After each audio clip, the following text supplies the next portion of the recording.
አክብሮታዊ ሰላምታችን በያላችሁበት ይድረስ የተወደዳችሁ የኢትዮ ፎረም ቤተሰቦች እነሆ የዕለቱን ዘገባዎቻችንን ከዚህ እንደሚከተለው ወደ እናንተ ማድረስ ጀመርን። አበይት ነጥቦቹን በቅድሚያ በኢትዮጵያ የነዳጅ ቀውሱ ቀጥሏል። ብልጽግና እኔም በተባራሪ ገበያ ነው ነዳጅ የማገኘው ብሏል። በሸቀጦች ላይም ከፍተኛ የዋጋ ጭማሪዎች እየተመዘገቡ ናቸው። ከዚህ ጋር በተያያዘ ዝርዝር መረጃ አዘጋጅተናል። የአብይ አህመድ አገዛዝ በፈጸመው የአየር ድብደባ አምቡላንስን ጨምሮ መምታቱ ተነገረ። የፋኖ አመራሩ ራሽያ ሰራሽ ያክ 130 ጀቶች በአማራ ክልሉ ጦርነት ጥቅም ላይ እየዋሉ ነው ሲሉ ገልጿል።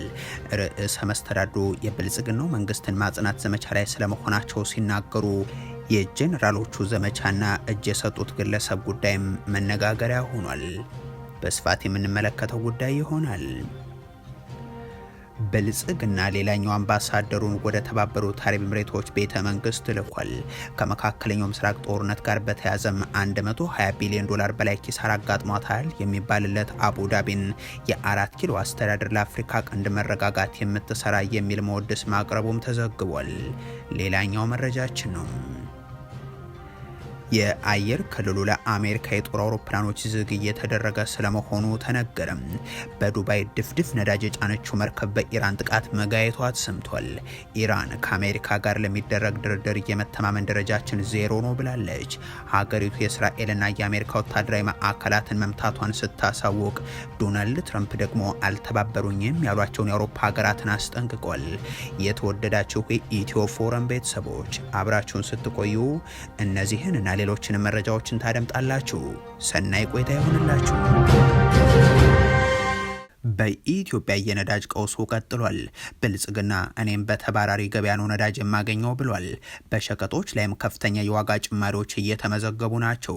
አገዛዙ በአንድ በኩል ነዳጅ ቆጥቡ እያለም በሌላ በኩል ደግሞ በርካታ መኪናዎችን አሰልፎ መንገድም ዘግቶ ምረጡኝ የሚል ቅስቀሳ ሲያደርግ ውሏል። ህዝብ ወዲህ ብልጽግና ወዲያ ሆኖም ቀጥሏል። ኑሮ ውድነት በጣም ጠብሶ እየበላን ነው። ያልጨመረ ነገር የለም። ቤት ሰራ ነበረ ግን አሁን ባለበት አቆሚያለሁ። ለምሳሌ ቤት የሚቀባ ቀለም ከሳምንት 2 ሳምንት በፊት 2000 3000 የምትገዛው አሁን 5000 ገብቷል። ኤሌክትሪክ ገመድ BMT በሚባል ሀገር ውስጥ 6500 እየገዛን የነበረ ዛሬ 12000 ብር ገብቷል። በሱም ኦሪጂናል ነገር ገበያ ላይ ጠፍቷል። በብዙ ነገር ነው ችግር ውስጥ የገባው። የብልጽግናው መንግስት አሁን የመካከለኛው ምስራቅ ጦርነትን እንደ ምክንያት እያቀረበ ስለ ነዳጅ እጥረት ሲያብራራ መስማት ነገሩን አስገራሚ ያደርገዋል። በሊትር 18 ብር ይሸጥ የነበረ ነዳጅን ወደ ስልጣን ከመጣበት ጊዜ አንስቶ የዓለም የገበያ ዋጋው እምብዛም ለውጥ ሳያስመዘግብ በመደበኛ ገበያው 150 ብር በሊትር ያደረሰው ከጦርነቱ አስቀድሞ መሆኑን ሾርት ሚሞሪያም እያለ የሚዘልፈው የኢትዮጵያ ማህበረሰብ የሚዘነጋው አይመስልም። በክልል ከተሞች በጥቁር ገበያ በሊትር ከ400 እና 500 ብር በላይ ይሸጥ የነበረውም ገና ጦርነቱ ሳይቃረብ መሆኑን ልብ ይሏል። በዓለም ጦርነቶች እንደሚጠቀሙ ሲናገሩ የሚታወሱ ጠቅላይ ሚኒስትር አብይ አህመድም የሀገሪቱን ነዳጅ ርዕሰ መስተዳድሮችን ጭምር በስም እየጠቀሱ ባለስልጣኖቻቸው በኮንትሮባንድ እየቸበቸቡት ስለመሆኑ ይናገሩ እንደነበርም የሚዘነጋ አይሆንም። በእንቅርት ላይ እንድሉ የመካከለኛው ምስራቅ ጦርነት ደግሞ ይህንን ችግር ወደ ቀውስ አሸጋግሮታል። የብልጽግናው አገዛዝም ቅድሚያ ለፕሮጀክቶቼ፣ ቅድሚያ ለሰራዊቱና ለጸጥታ አካላት ወዘተ ተብሏልና ማህበረሰቡን በነዳጅ ጦት መኪናው ውስጥ ማደር አርሶ አደሩ እህል አስፈጭቶ የሚበላበት ቸግሮት ወደ ድንጋይ ወፍጮ ዘመን የተመለሰበት ሁኔታ ስለመፈጠሩ እየገለጸ ይገኛል።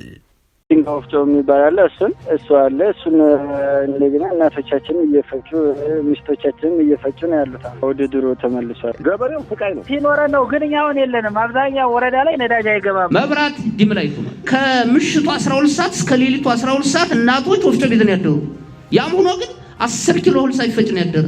ኢትዮጵያ ውስጥ እድገት ሳይሆን ሚራክል ነው ያለው። ኢትዮጵያ ውስጥ ለውጥ ሳይሆን እኛ ለውጥ ልናመጣ ያሰብን ሰዎች ካሰብነው ፍጥነትና ጥራት በላይ ነው ለውጥ እየመጣ ያለው። በቃ ወረፋ እየጠበቅን አንድ ማዳ ላይ 2 ቀን 3 ቀን አድረን አለቀ ይባላል። ወደ አንደኛው ስንሄድ ደግሞ እዛም ተሰልፈን 2 ቀን 3 ቀን አድረን አለቀ ይባላል። አሁን እኔ በ6ኛ ቀኔ ነው። የብልጽግናው ሹማምንት ደግሞ በየተራው ወደ መገናኛ ብዙሃን እየወጡ ቆጥቦ እባካችሁ በእግራችሁ ሂዱ ወዘተ እያሉ መግለጫዎችን እያወጡ ናቸው። ይህንን ማብራሪያ እያቀረቡ ወዲህ ደግሞ በርካታ መኪኖችን እያሰለፉ ብልጽግናችንን ምረጡ የሚል ቀስቀሳዎችን መንገድ ሳይቀር ዘግተው ሲያከናውኑ ይውላሉ። ትናንት በአዲስ አበባ በአዲስ ከተማ ክፍለ ከተማም ይህንን ሁሉ ተሽከርካሪ ማሰማራት ብቻ ሳይሆን የሌላውን የነዋሪዎችን አሽከርካሪዎችን መተላለፊያ በመዝጋት የተከናወነው የብልጽግናው ምረጡ ቅስቀሳም ለዚህ ቀዳሚ አብነት ይሆናል። ከንዲህ ያለው አገዛዝ ሹማምንት መካከል አንዱ የሆኑት ካሳሁን ጎፌ ደግሞም ነዳጅ መንግስታቸውን በተባራሪ ገበያ እየገዛ ያለ ስለመሆኑ አቅርበው ተቸገርን ይላሉ። ነዳጅን በቁጠባ እንድንጠቀም መመሪያ ያስተላለፈ ሲሆን በሌላ በኩል ግን አቅርቦቱን ለማሳለጥ በተባራሪ ገበያ ወይም ስፖት ማርኬት አማካኝነት በከፍተኛ ውድ ዋጋ በመግዛትና በማቅረብ ላይ ይገኛል። በስፖት ማርኬት የሚገዛው ዋጋው 3 እጥፍ ከመደበኛ ዋጋ ከፍ ያለበትና ያለም ዋጋ ይናርበት ሁኔታ ይስተዋላል። በአንድ በኩል አቅርቦቱ ችግር ነው፣ በሌላ በኩል ዋጋው መናር ችግሩን ያወሳሰበበት ሁኔታ አለ። በግዢ ሂደትና ተገዝቶ በመቅረብ ላይ የነበረ ከ180 ሺህ ሜትሪክ ቶን በላይ ነዳጅ የኛም እንደ ሌሎቹ ሀገራት ሁሉ በዚህ በመካከለኛው ምስራቅ ጦርነት ምክንያት ሊቀርብ አልቻለም። ይህን ተከትሎ አዲስ መመሪያ የተላለፈ ሲሆን ነዳጅ የሚያጓጉዙ ተሽከርካሪዎች በማደያ የቅድሚያ እንዲሰጣቸው፣ ከፍተኛ አምራችና የኤክስፖርት ድርጅቶች በቀጥታ ልዩ ትኩረት የሚሹ የመንግስትና የግል ፕሮጀክቶች በቀጥታ የገቢና የውጭ ንግድን ጨምሮ መሰረታዊ የፍጆታ ምርቶችን የሚያጓጉዙ ተሽከርካሪዎች፣ የከተማና ሀገር አቀፍ የብዙሃን ትራንስፖርት ተሽከርካሪዎች በቅድሚያ እንዲሰጣቸው ከተባሉት ውስጥ ይገኙበታል። የመንግስት ተቋማት ነዳጅን ለመቆጠብ የሚያስችላቸው ተጨማሪ እርምጃዎችን ለመውሰድ ስለመገደዳቸው መግለጽ የሚታወስ ነው። የግዳጅ ዓመት ረፍት ሰራተኞቻቸውን ውጡ ያሉም አሉበት። መንግስታዊው ኢትዮ ኢንጂነሪንግ ግሩፕም ነዳጅ ለመቆጠብ በሚል ሰራተኞቹን ስብሰባቸውን በበየነ መረብ አድርግ ያለው ያለበትም ሌላኛው ምሳሌ ይሆናል። የአብይ አህመድ አገዛዝ በፈጸመው የአየር ድብደባ አምቡላንስን ጨምሮ ማውደሙ ተነገረም። የፋኖ አመራሩ ራሽያ ሰራሽ ያክ 130 ጀቶች በአማራ ክልሉ ጦርነት ጥቅም ላይ እየዋሉ ስለመሆኑ ገልጿል። ርዕሰ መስተዳድሩ የብልጽግናው መንግስትን ማጽናት ዘመቻ ላይ መሆናቸውን ሲናገሩ የጄኔራሉ ዘመቻና እጅ የሰጡት ግለሰብ ጉዳይ ደግሞ መነጋገሪያ ሆኗል። አገዛዙ በኢትዮጵያውያን ላይ የፈጸማቸውና እየፈጸማቸው የሚገኙ የአየር ጥቃቶች ከዓለም እይታ ተደብቀው በርካታ ኢትዮጵያውያንን እየገደሉ የሀገሪቱን ንብረትንም ለጉዳት እየዳረጉ የቀጠሉ ሆኗል። ባለፉት 3 ቀናት ከደቡብ ጎንደር ደራም እስከ ጎዛምን ጎጃም፣ በኦሮሚያ ክልል ከሆሮ ጉድሮ ወለጋ እስከ ምስራቅ ወለጋም የጦር ጀቶችም ድሮኖችም በተመሳሳይ ስምሪት ውስጥ ነው የሰነበቱት። ነዳጅ እንጂ የጦር መሳሪያ ቸግሮት የማያውቀው ይህ አገዛዝ ዛሬም በደቡብ ጎንደር እስቴ የፈጸመው የድሮን ድብደባም ቆሞ የነበረም እናቶች ለወሊድ የታመሙትም ለሕክምና ሊጠቀሙበት የሚችሉትን አምቡላንስን ያወደመበትም ሆኗል። ትናንት በዚሁ በደቡብ ጎንደር ደራ ሰኔ ማርያም ተብሎ በሚጠራ አካባቢ እንደዚሁም እብናት አካባቢን ጨምሮ የድሮን ድብደባዎችን ያደረሰው አገዛዙ በሀገሪቱና በተለይም ደግሞ በአማራ ክልል ከጤና ተቋማት እስከ ትምህርት ቤቶች ከአምቡላንስ እስከ ማህበር መሰብሰቢያ አዳራሾች ድረስ የሚያደርሰው ጥቃት እንደቀጠለ ይገኛል።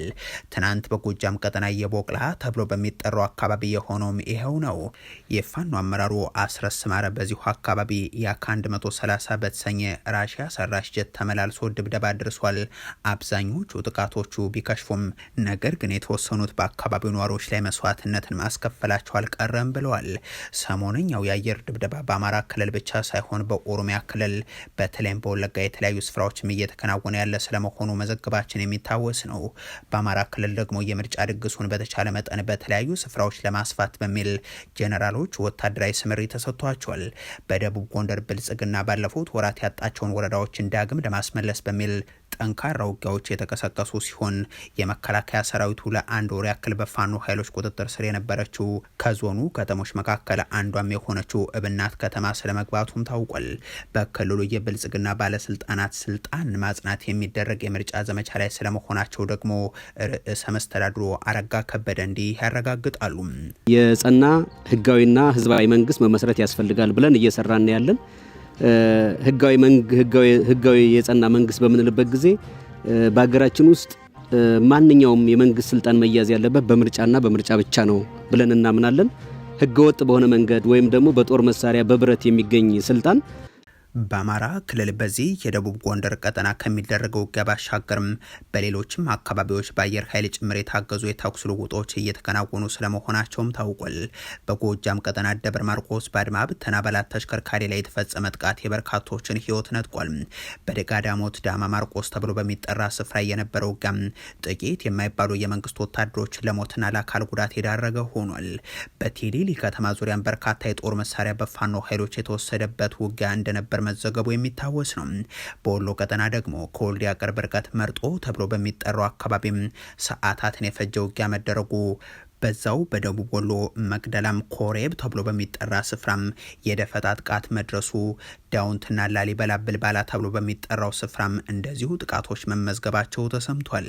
ከዚሁ ከወሎ ቀጠና የፋኖ እንቅስቃሴዎች ጋር በተያያዘ መነጋገሪያ የሆነው ጉዳይ ደግሞ እጅ ሰጡ የተባሉት ፍቅሩ የተሰኙ ግለሰብ ሲሆኑ በዚህ አካባቢ የአብይ አህመድ አዲሱ እዝ 13ኛ እዝ አዛዥ ተደርገው የተሾሙት ሜጀር ጀነራል ተስፋዬ አያሌውም የኮር አመራር በሚል ብልጽግና ያስተዋወቀውን ነገር ግን 3 እና 4 ግለሰቦችን አስከትሎ እጅ የሰጠውን ፍቅሩ የተሰኘውን ግለሰብ ድሮም እናውቀው ነበር እያሉ ሲቀበሉ ተስተውለዋል። እንኳን ደህና መጣ ፍቅሩ ማለት እፈልጋለሁ። ፍቅሩ ቀደም ብሎ እኛ ጋር መከላከያ ውስጥ የነበረ የምናውቀው ወንድማችን ነው። እጅ የሰጡት የፋኖ የቀድሞ አመራር ደግሞ እኛ እጅ ሰተን አይደለም ትግሉ ተሽጦብን ነው እያሉ ሲናገሩ ይደመጣሉ። እኛ ወደዚህ ስንመጣ እጅ ሰተን ሳይሆን ስንመጣም በፍላጎት ነው የመጣ ነው። እኒህ ግለሰብ እጅ የሰጡት ብልጽግና ግን በልሳናቱ በኩል እሳቸው እንደሚሉት ሳይሆን እጅ ሰጥተው ነው እያለ ሲዘግብ ነው የዋለው።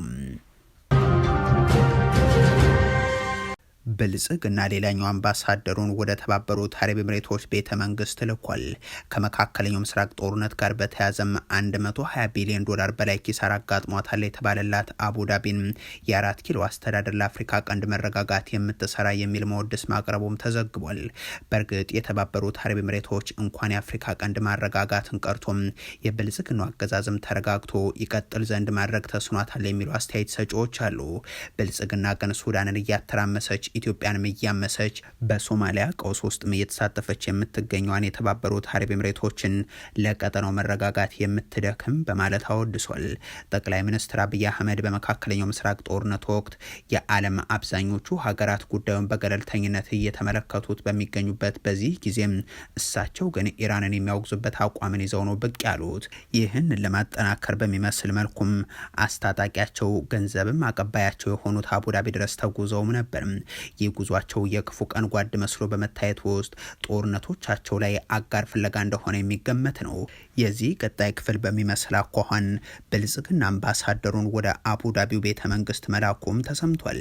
በገልፍ ኒውስ ዘገባ መሰረት በአቡዳቢ በተባበሩት አረብ ኤምሬቶች የፌዴራል ብሔራዊ ምክር ቤት የመከላከያ የሀገር ውስጥና የውጭ ጉዳይ ኮሚቴ ሰብሳቢ የሆኑት አሊ ራሽድ አልኑሃሚንና በተባበሩት አረብ ኤምሬቶች የኢትዮጵያ አምባሳደር ጀማል በክር አብዱላ መካከል ስብሰባ ተደርጓል። ሁለቱ አካላት የሁለትዮሽ ግንኙነታቸውን መገምገማቸውን የገለጹ ሲሆን በዋና ዋና ቀጠናዊ ክስተቶች ላይ ውይይት ማድረጋቸው ተዘግቧል። ትብብርን ለማጠናከርና መረጋጋትን ለማስፈን ያላቸውን የጋራ ቁርጠኝነት በድጋሚ አረጋግጠዋልም ተብሏል። በስብሰባው ላይ የተገኙት የብልጽግናው አምባሳደር ጀማል በከር የተባበሩት አረብ ኤምሬቶች ቀጠናዊና ዓለም አቀፋዊ ሰላምና ደህንነትን ለመደገፍ ለምታደርገው ቀጣይነት ያለው ጥረት ኢትዮጵያ ታደንቃለች ስለማለታቸው ምንጩ ዘግቧል። አምባሳደሩ አክለውም ኢትዮጵያ በተባበሩት አረብ ኤምሬቶች ሉዓላዊነት፣ ደህንነት እና የግዛት አንድነት ላይ የሚሰነዘሩ ጥቃትና ዛቻዎችን በመቃወም ከአቡዳቢ ጎን እንደምትሰለፍ በድጋሜ ስለማረጋገጣቸውም ተነስቷል። በእርግጥ የብልጽግናው አገዛዝ ለተባበሩት አረብ ኤምሬቶች ሉዓላዊነት መከበር የሚያቀርበው ሚሳኤል መቃወሚያ አሊያም የድሮን ማክሸፊያ መሳሪያ የለውም። የተባበሩት አረብ ኤምሬቶችን በዚህ የመካከለኛው ምስራቅ ጦርነት ምክንያት በምጣኔ ሀብቱ ረገድ ክፉኛ የተጎዳች ሀገር ሆናለች። ከአገልግሎት በተለይም ደግሞ ከቱሪዝሙ ጋር በተገናኘም በኢኮኖሚዋ ላይ አንድ ወር አካባቢ በሆነው በዚህ ጦርነት የኢትዮጵያ ጥቅል ምርትን የሚያክል ማለትም 120 ቢሊዮን ዶላር አካባቢ ስለመክሰሯ መዘገቡም ይታወሳል። የአየር ክልሉ ለአሜሪካ የጦር አውሮፕላኖች ዝግ መደረጉ ተነገረም። በዱባይ ድፍድፍ ነዳጅ የጫነችው መርከብ በኢራን ጥቃት መጋየቷ ተሰምቷል። ኢራን ከአሜሪካ ጋር ለመደራደር የመተማመን ደረጃ የዜሮ ነው ብላለች። ሀገሪቱ የእስራኤልና የአሜሪካ ወታደራዊ ማዕከላትን መምታቷን ስታሳውቅ ዶናልድ ትራምፕ ደግሞ አልተባበሩኝም ያሏቸውን የአውሮፓ ሀገራትን አስጠንቅቋል። የመካከለኛው ምስራቅ ጦርነት አሁንም ተባብሶ ቀጥሏል። የኢራን እስላማዊ አብዮታዊ ዘብ አዲስ ከፈትኩት ባለው ጥቃት የእስራኤልና የአሜሪካ ወታደራዊ ሰፈሮችን ኢላማ አድርግ ያለው ሲልም አሳውቋል። የአየር ኃይላችን በኢማድ በኮርም ሻሃርና በቃድር በተለያዩ አካባቢዎች ሚሳኤሎችን ተኩሷል ሲልም ነው በመግለጫው ያተተው። በእስራኤል ውስጥ ማዕከላዊ ሰሜናዊና ደቡባዊ ክፍል የሚገኙ ኢላማዎችን መምታቱን የሚገልጸው ይኸው የጦሩ መግለጫ ጥቃቱ የወታደራዊ አዛዦች ዋነኛ የግንኙነት ማዕከልንም ያካተተ ነው ብሏል። በእስራኤል ጥቃት ተፈጽሟል ከተባለባቸው አካባቢዎች መካከል ቤኒ ብሪል፣ ቴል አቪቭ፣ ቤርሻባም፣ ጋሊሊም፣ ነጌቭ፣ ቴልኖፍ የአየር ኃይል ሰፈር፣ አራድና የሞት የባህር ኃይል ደቡባዊ ክፍል ይገኙበታል። የኢራን እስላማዊ አብዮታዊ ዘብ ባወጣው መግለጫ ተከታታይ በሆነው ስኬታማ ሲልም በገለጸው ኦፕሬሽኑ የአሜሪካ ኃይሎች መሸሸጊያዎች በአቡዳቢ የሚገኘው አልዳሃፋም፣ በባግዳድ የሚገኘው ቪክቶሪያና በኩዌት ያለው አሊ ሳሊም የሰው አልባ አውሮፕላን መቆጣጠሪያ ማዕከል በድሮኖችና በሚሳኤሎች ኢላማ ስለመደረጋቸው አብራርቷል። ይህ በእንዲህ እንዳለ የኢራን ጦር በዱባይ የምትገኝ ነዳጅ ጫይ መርከብን መምታቱን አሳውቋል። ኢራን በዚህ ግዙፍ የነዳጅ ታንከር ላይ በአየር እና በባህር የሰው አልባ አውሮፕላን ጥቃት ማድረሷም ተሰምቷል። ይህ ግዙፍ ታንከር ነዳጅ ጭኖ ከዱባይ የባህር ላይ ጉዞውን በጀመረበት ወቅትም ነው ጥቃቱ ያጋጠመው። ኩዌት በዱባይ ወደብ የቆመች አንዲት ግዙፍ የድፍድፍ ነዳጅ ጫይ መርከቧ በኢራን መመታቷን አረጋግጣለች። በተመሳሳይ በተባበሩት አረብ ኤሚሬቶች በዱባይ መኖሪያ ቤቶች ላይ የድሮን ስብርባሪ ጉዳት ማድረሱም ታውቋል። የተባበሩት አረብ ኤሚሬቶች መከላከያ ኃይል ከኢራን የተተኮሱ 36 ድሮኖችና 12 ሚሳኤሎች በተሳካ ሁኔታ አክሽፊያቸዋለሁ ሲል ያስረዳል። ይሁንና የነዚህ የጦር መሳሪያ ስብርባሪዎች ግን በደቡባዊ ዱባይ በሚገኙ መኖሪያ ቤቶች ላይ ስለመውደቃቸው አትቷል። በዚህም 4 የእስያ ሀገራት ዜግነት ያላቸው ሰዎች ስለመቁሰላቸው ነው የገለጸው። በኢራን ላይ ያልተቋረጠ ድብደባን እየፈጸሙ የሚገኙት አሜሪካና እስራኤልም የሀገሪቱን የኃይል ተቋማትና ሌሎች መሰረተ ልማቶችን እየደመሰሱ ባለስልጣኖቿንም እየገደሉ ቀጥሏል። ኢራን ለሚገደሉ ባለስልጣኖች አንድ የአሜሪካ የቴክኖሎጂ ኩባንያን በተመሳሳይ እመታለው ስትልም ዝታለች። እናም ሀገሪቱ አሜሪካውያን በባለቤትነት የተቆጣጠሯቸው ግዙፍ የቴክኖሎጂ ኩባንያዎችን ለማጥቃት እንደምትገደድ አስጠንቅቃም ሰራተኞቻቸውም ኩባንያዎቹ የሚገኙባቸውን አካባቢዎች በአስቸኳይ ለቀው ይውጡ ብላለች። የኢራን እስላማዊ አብዮታዊ ዘብ ኃይል በመካከለኛው ምስራቅ የሚንቀሳቀሱ አሜሪካውያን በባለቤትነት የተቆጣጠሯቸው ግዙፍ የቴክኖሎጂ ኩባንያዎች ኢላማ እንደሚደረጉ በመዛት በእነዚህ ተቋማት ውስጥ የምትሰሩ ሰራተኞችና በአቅራቢያው የምትገኙ ሰዎች ኩባንያዎቹ ያሉባቸው አካባቢዎችን በአስቸኳይ ለቃችሁ ሽሹ ይላል። በታስሚን ዜና ወኪል በኩል የወጣው መግለጫ እንደሚያሳየው ከሆነም የሽብር ኢላማዎችን በመንደፍና በመከታተል ረገድ ዋናዎቹ አካላት የአሜሪካ የመረጃና የኮሙኒኬሽን ቴክኖሎጂ አይሲቲ እንደዚሁም አርቲፊሻል ኢንተለጀንስ ኤአይ ኩባንያዎች በመሆናቸው ከዚህ በኋላ እነዚህን ዋና ዋና ተቋማት ላይ ጥቃቶችን አደርሳለሁ ብሏል። የኢራን ከፍተኛ የፖለቲካና የመከላከያ መሪዎች በታቀደ ሁኔታ የሚገደሉብን ከሆነ ደግሞ ከነገ ጀምሮ የቦይንግ፣ ቴስላ፣ ሜታ፣ ጉግልና አፕልን ጨምሮም ከ15 በላይ ኩባንያዎች ኢላማ አደርጋቸዋለሁ ሲልም ነው የኢራን ጦር ያስጠነቀቀው። ዶናልድ ትራምፕ ደግሞ በዚህ ጦርነት ከአውሮፓውያን የሚጠብቁትን ድጋፍ ባለማግኘታቸው ተበሳጭቷል። የአውሮፓ ሀገራት አሜሪካ በኢራን ላይ ለምታካሂደው ወታደራዊ ጥቃት የጦር አውሮፕላኖቿ የአየር ክልላቸውን እንዳይጠቀሙ እየከለከሉም ናቸው። እንዲህ ያለው ውሳኔ በስፔን የተጀመረ ሲሆን አሁን ደግሞ ፈረንሳይና ጣሊያን ተመሳሳይ አቋም መያዛቸው እየተዘገበ ነው። ፕሬዚደንት ዶናልድ ትራምፕ በገጻቸው ላይ እንዳሰፈሩት ከሆነ የጦር መሳሪያን ጭነው ወደ እስራኤል የሚበሩ ወታደራዊ አውሮፕላኖቻቸው በአየር ክልሏ በኩል እንዳያልፉ ፈረንሳይ መከልከሏን ጠቅሰው አሳዛኝ ብለውታል። ከአንድ ወር በላይ በኢራን ላይ ያልተቋረጠ ጥቃት እየፈጸሙ የሚገኙት ፕሬዚደንት ትራምፕ በፈረንሳይ ውሳኔ ክፉኛ የተቆጡ ሲሆን በጽሁፋቸውም ጠንከር ባለ ሁኔታ የፈረንሳይ ክልከላን አሜሪካ ፈጽሞ አትረሳውም ብለዋል። በተጨማሪም ጣሊያን ወደ መካከለኛው ምስራቅ የሚያቀና አንድ የአሜሪካ ወታደራዊ አውሮፕላን ሲሲሊ ውስጥ በሚገኝ ሴጎኒ ላይ የአየር ኃይል ሰፈር እንዳያርፍ መከልከሏን የሀገሪቱ የመገናኛ ብዙሃን ዘግቧል። የጦር ሰፈሩ የጣሊያን አየር ኃይል ሰፈር ሲሆን የአሜሪካ ባህር ኃይልም የሰፈረበት ነው። ቀደም ሲል የስፔን የውጭ ጉዳይ ሚኒስትር በኢራን ጦርነት ውስጥ ለሚሳተፉ የአሜሪካ አውሮፕላኖች የሀገሪቱ የአየር ክልል ዝግ መደረጉን አሳውቋል። ኢራን በበኩሏ ከአሜሪካ ጋር ለመደራደር ያለ መተማመን ዜሮ ነው ትላለች። እንዲያውም አሁን ካለው ቀውስ በላይ ቀውሱ ይስፋፋ ዘንድም በዚህ ጦርነት የሚሳተፉ አካላት አሃዝ እንዲጨምር ግፊት እያደረገች መሆኑ ተዘግቧል። ኢራን የየመን ሁቲዎች በቀይ ባህር የንግድ መርከቦች ላይ ዳግም ጥቃትን እንዲሰነዝሩ ግፊት እያደረገች ስለመሆኑ ጉዳዩን በቅርበት የሚያውቁ ስማቸው ይፋ ያልሆነ ከፍተኛ አውሮፓ ባለስልጣናት ለብሉምበርግ ተናግሯል። አሜሪካ ኢራን ላይ የምታካሄደውን ጦርነት የምትቀጥል ከሆነም ሁቲዎቹ በቀይ ባህር በኩል ያለውን የንግድ መስመር በማወቅ ግፊት እንዲፈጥሩም ታስቧል። ሁቲዎቹ እስራኤል ላይ የሚሳኤል ጥቃትን በመሰንዘር በቅርብ ወደ ቀጥተኛ ጦርነት ቢቀላቀሉም በቀይ ባህር መርከቦች ላይ ዳግም ጥቃትን ለመጀመር በቡድኑ አመራሮች መካከል የሀሳብ ልዩነት እንዳለም ዘገባው ጠቁሟል። ከዚህ ቀደም ሁቲዎቹ እስራኤል በጋዛ ፍልስጤማውያን ላይ የምታካሄደውን የሰላማዊ ዜጎችን ጭፍጨፋ እንድታቆም ግፊት ለመፍጠር በሚል በቀይ ባህር የሚያልፉ መርከቦች ላይ ጥቃት መሰንዘራቸውን ተከትሎ ከፍ ያለ ቀውስ ተፈጥሮ ነበር። አሁን ሆርሙዝ በተዘጋበት ሁኔታ በእርግጥም የኢራንን ጥሪ ተቀብለው ሁቲዎቹ በቀይ ባህር መርከቦች ላይ ጥቃት የሚያደርሱ ከሆነ ደግሞ ዓለም ታይቶ በማይታወቅ ቀውስ ውስጥ ልትገባ እንደምትችል እየተነገረ ይገኛል። የተወደዳችሁ የኢትዮ ፎረም ቤተሰቦች ለዛሬ ያሉን መረጃዎች ይህንን ይመስሉ ነበር። አበቃን። ቸር ያሰማን።